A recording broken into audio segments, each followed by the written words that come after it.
Hello and welcome back to Automata Grammars and Computability. The topic for today is Backus-Naur Form, which is abbreviated as BNF. To better understand Backus-Naur Form, let's start with a little bit of review with context-free grammars. So we already talked about this particular example where we had A going to 0A1, A going to B, and then B going to hashtag.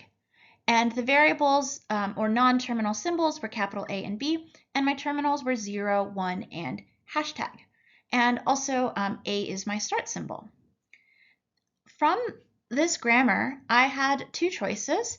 I could either create this production following the rules of the grammar, and I always use these arrows with the double lines and just start building the string, basically. So A goes to 0A1, and then I replace that A with 0A1, and so on.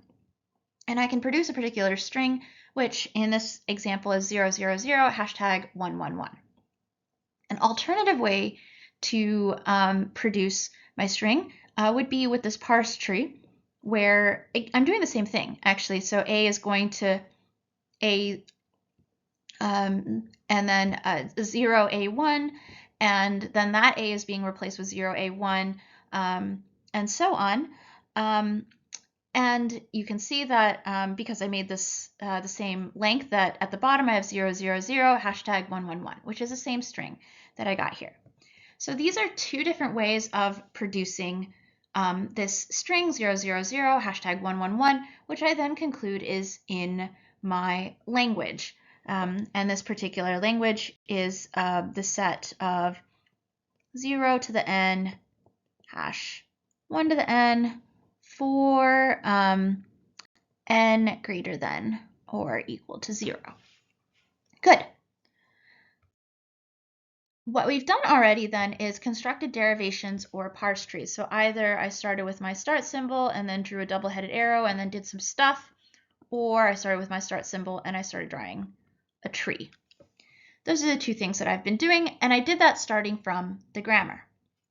So we were reading or producing strings according to the production rules, or we keep building a tree until we get to all the terminal symbols. Now, another way that we can do this, instead of having that grammar, is we can use Backus-Naur Form production rules to derive a string, right? So previously, I showed either the way of using a derivation or a tree to produce a particular string in the language, and now what we're going to do is use Backus-Naur production rules to derive a string. Backus-Naur Form or Backus-Normal Form is a notation for context-free grammars. I have down here an example of a place where Backus-Naur Form is used, and this is from the IETF, and this is how to read a RFC, which is a request for comments. This is how protocols on the internet are specified. So this sort of notation is often used to describe computer programming languages, official language specifications, and many other use cases. So because of its use kind of standard on the internet, it's way more common to see than context-free grammar. One of the reasons for that might be that it's ASCII friendly. So everything that I've written here doesn't have any of those special symbols, nothing that you can't type on a keyboard. Whereas when I was drawing the context-free grammar, I had epsilons and the arrows and things like that. I mean, you can type those, but maybe it's not as convenient to do so. Now that we have set up what Backus-Naur Form is used for and why it's important, let's go ahead and start looking at some syntax. So here's an example of integer. And so I have integer here, which is defined as either being a digit or being an integer followed by another digit, which makes sense if you think about how numbers are built up in decimal. It's just a sequence of digits, so you just keep kind of recursively saying, okay, it's going to be another integer until you finally go to the base case and replace it with a digit.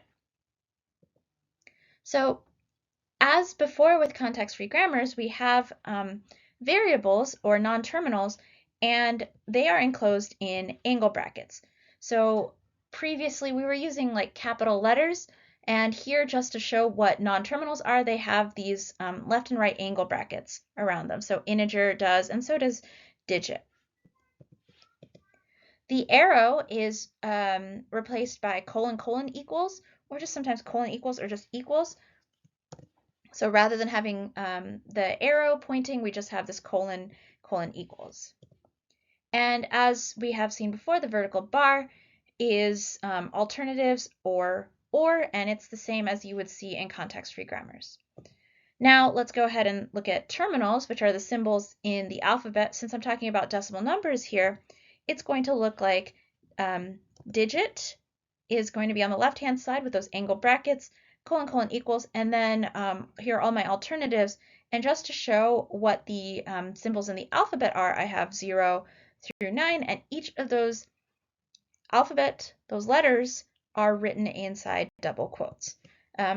It's not necessarily notated like this. Sometimes those double quotes are left out, but you might see this. I'd like to remind you that a grammar is a collection of rules. So far with the Backus-Naur form, the example that we saw had integer and the digits. So we had 2 rules, but let's look at something a little bit bigger now, which is a grammar used to build an if-then-else rule. And as you can see that it has the same style as the previous example, I just have more of these. Again, on the left-hand side, I have these particular non-terminals, which are written as words. So I have rule, logical expression, inequality. And so those are given more common variable names that you would see in programming versus when we were using single letters, which is a little bit more mathematical. And then because this is a grammar used to build if, then, else, the terminals are things like and, not, true, false, and I also have some arithmetic operators like plus and minus, and as well I have some comparison operators. And in this case, these terminals are not written in double quotes because sometimes we have different styles, but the font is a little bit different. So sometimes that's done to indicate what is what, non-terminals versus terminals. And that helps to sort of visually differentiate between one thing and another. Different textbooks and different websites will have different rules about how they go about doing this. So to prove to you that Backus-Naur form is really used inside programming, here I have the Oracle documentation for the syntax for Java. And so this uses BNF style conventions. And let's go down to some things that are kind of recognizable from Java, like basic type. So basic type includes byte, short, char, int. These are the 8 basic types of Java, so it actually specifies those. I have type argument, which extends or super. I have modifiers, which are other keywords in Java. And this looks a lot like Backus-Naur form, although, of course, I will say that everybody seems to want to write Backus-Naur form in a slightly different way. We will have a particular way that we do it for this particular class.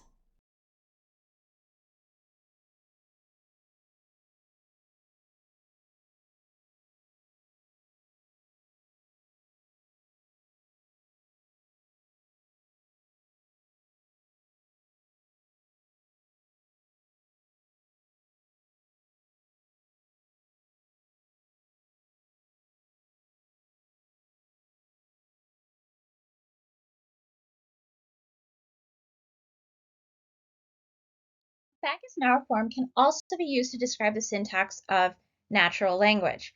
For example, if you had an English language sentence, you can break it up into the parts of speech. So here's a kind of complicated sentence. As Gregor Samsa awoke one morning from uneasy dreams, he found himself transformed into his bed into a monstrous vermin. And in school, we used to learn about how to do sentence diagramming, although it's not as common anymore. But things like nouns and pronouns, you could pull apart and then find the verbs. There's different ways to break up this sentence.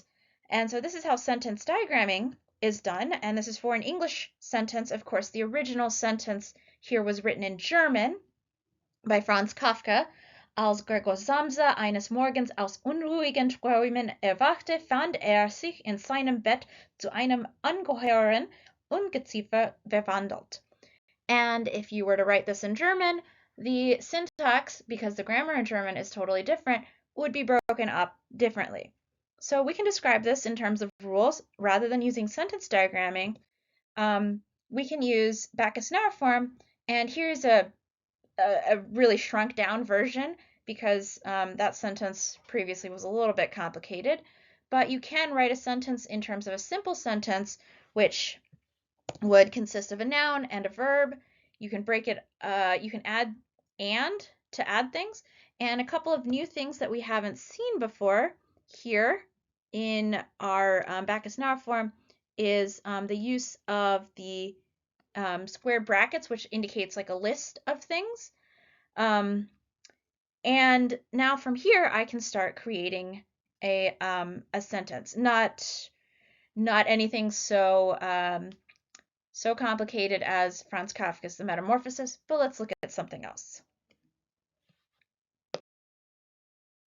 So looking at my rules, I can use this to generate a relatively simple sentence. Let's look at an example. Sentence can be replaced with simple sentence. Then simple sentence can be replaced with noun part and verb part. And one thing you may notice here is that I'm using those arrows with the two lines like I had with context-free grammars. So I'm doing exactly the same thing that I did with context-free grammars to produce sentences. It's just I have a particular style of what Backus-Naur form looks like.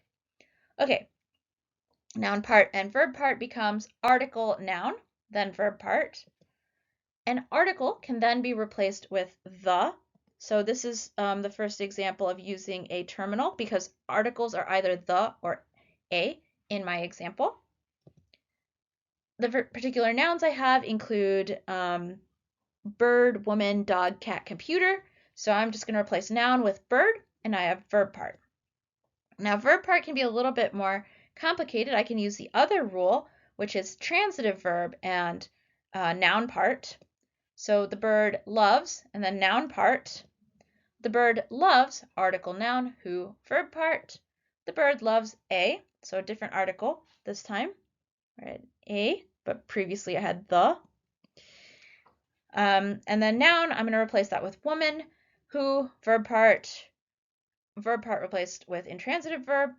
And then finally I end up with a sentence of all terminals, which is the bird loves a woman who runs. All right, so I used all the rules that I had that to create this pretty simple sentence. Obviously, this is not going to create even slightly more complicated English sentences, but it does show you that a small subset of the rules can actually create grammatically correct sentences. I'm just going to round out this video with some practice problems to really understand what's going on with Backus-Naur form. So try these on your own, and then, if you have any questions, ask and find out what you need to do. Write some examples of sentences that can be generated from that small English language grammar that I showed you. Another question is write a single Backus-Naur production rule that is equivalent to the following context-free grammar, which has these 4 lines. S goes to ASA, S goes to little b, capital B goes to little b, big B, and then B goes to epsilon.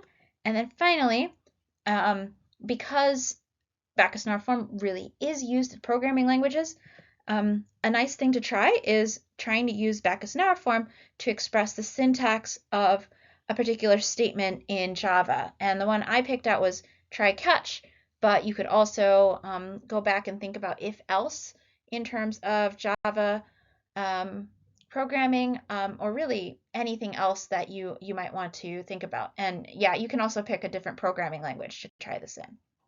Cool. So that's all I have for you for now. Thank you for watching.